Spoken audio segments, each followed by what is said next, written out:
আসসালামু আলাইকুম ওয়া রাহমাতুল্লাহি ওয়া বারাকাতুহু। প্রিয় শিক্ষার্থী বন্ধুরা, ২০২৬ এর ইবতিদায়ী চতুর্থ শ্রেণীর আজকে আমাদের প্রথম ক্লাস আদ-দুরুসুল আরাবিyyah সফ রাবিউ আল-ইবতিদায়ী মানে ইবতিদায়ী চতুর্থ শ্রেণী।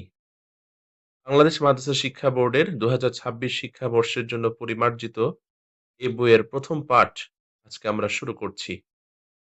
আমাদের প্রথম পাঠ হচ্ছে আদ-দারসুল আউয়াল উহিব্বুল্লাহ, আমি আল্লাহকে ভালোবাসি। এখানে দেখা যাচ্ছে একজন মা এবং একজন মেয়ে বসে আছেন, তারা দোয়া করতেছেন। চলো আমরা আমাদের পাঠ আজকে শুরু করি। ইস্তাইকাযাত নাফিআহ, নাফিয়া জাগ্রত হলো মিন নাওমিহা তার ঘুম থেকে।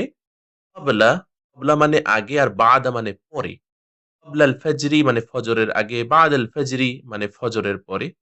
এখানে ক্বাবলাল ফাজরি মানে ফজরের আগে অর্থ দাঁড়াচ্ছে নাফিয়া ঘুম থেকে ফজরের আগে জাগ্রত হলো। বাহাসাত, সে খুঁজলো, আন উম্মিহা তার মাকে, ফাতিমাতা ফাতেমা, সে তার মা ফাতেমাকে খুঁজলো। ফাওয়াজাদাতহা, অতঃপর সে তাকে পেল। তুসাল্লি ফি গুরফাতিহা, যে সে তার কক্ষে নামাজ পড়ছেন। মানে ফাতেমা হচ্ছে নাফিয়ার মা। নাফিয়া তার মা ফাতেমাকে খুঁজতে লাগলো। খোঁজার পরে সে পেল। তুসাল্লি ফি গুরফাতিহা, তিনি তার কক্ষে নামাজ পড়ছেন। তাবতাহিলু ওয়া তাদউ, মিনতি করছেন এবং দোয়া করছেন। ইনতাযরাত নাফিআহ, নাফিয়া অপেক্ষা করলো। ফি আদাবিন, আদবের সাথে বা বিনয়ের সাথে। হাত্তা তাম্মাত, যতক্ষণ না শেষ হয় উম্মুহাস সালাহ, আর মায়ের নামাজ।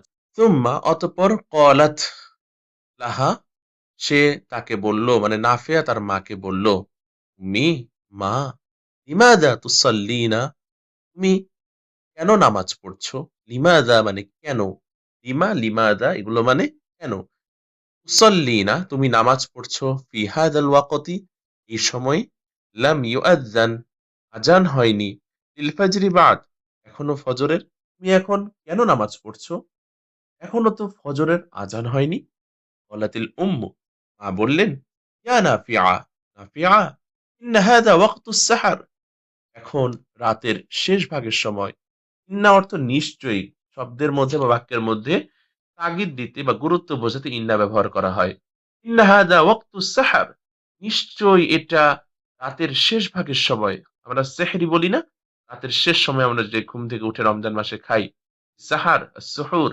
ইন্না হাযা ওয়াক্তুস সাহর, নিশ্চয়ই এখন রাতের শেষ ভাগের সময়। ইয়ানজিলু রব্বুনা, ইয়ানজিলু অর্থ অবতীর্ণ হওয়া, নামা। ইয়ানজিলু রব্বুনা, আমাদের প্রতিপালক নেমে আসেন। ইলাস সামাঈদ দুনিয়া, দুনিয়ার আকাশে। ফিস সুলুসিল আখিরি মিনাল লাইল, রাতের ৩ ভাগ। সুলুস মানে হচ্ছে ১/৩ ৩ ভাগের আখির মানে শেষ ভাগ। অর্থাৎ আমাদের প্রতিপালক দুনিয়ার আকাশে নেমে আসেন রাতের ৩ ভাগের শেষ ভাগে। ফায়াকুল, নেমে এসে বলতে থাকেন, হাল মিন মুস্তাগফিরিন, ক্ষমা প্রার্থী আছো কি? হাল মিন দাঈন, দোয়াকারী বা প্রার্থনাকারী আছো কি?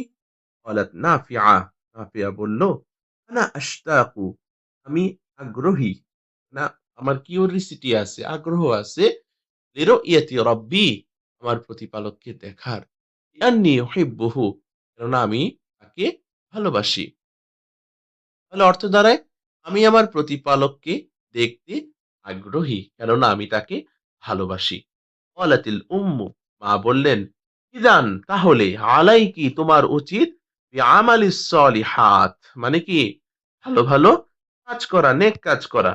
লিতাতামাত্তাই, যেন তুমি উপভোগ করতে পারো, বিন-নাযরি, দেখে, লিনূরি ওয়াজহিল্লাহিল কারীম, মহান আল্লাহর নূর দেখে তুমি যেন উপভোগ করতে পারো।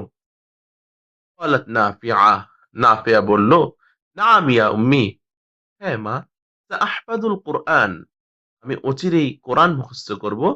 উকসিরু মিনাস সালাহ, আর বেশি বেশি নামাজ পড়ব। ক্বালাতিল উম্মু, মা বললেন, নাম, হ্যাঁ, ইয়া নাফিআ, নাফিয়া, নাফিয়া, হ্যাঁ। ফামান আরাদা, সুতরাং যে চায়, ইউকাল্লিমাল্লাহ, আল্লাহর সাথে কথা বলতে, দুনিয়া, দুনিয়াতে, ফালইউসাল্লি, সে যেন নামাজ পড়ে। দুনিয়াতে যদি কেউ আল্লাহর সাথে কথা বলতে চায় সে যেন নামাজ পড়ে। ওয়ামান আরাদা, আর যে চায় ইয়াসমা কালাম আল্লাহ, আল্লাহর কথা শুনতে, ফালিয়াকরা আল কুরআন আল মাজিদ, সে যেন কুরআন মাজিদ পড়ে। কালাম আল্লাহ, আল্লাহর কথা। অর্থাৎ যে দুনিয়াতেই আল্লাহর কথা শুনতে চায় সে যেন আল্লাহর কালাম বা আল্লাহর কথা কোরআন মাজিদ পড়ে। আল্লাহ তাআলা আমাদের সহজে বোঝার তৌফিক দান করুন। প্রতিটা শব্দের আমরা ব্যাখ্যা করার চেষ্টা করেছি। যদি কোন পড়া তুমি না বোঝো অবশ্যই আমাদের শরণাপন্ন হবে। আল্লাহ তাআলা তোমাদের সবাইকে কবুল করুন। আমিন।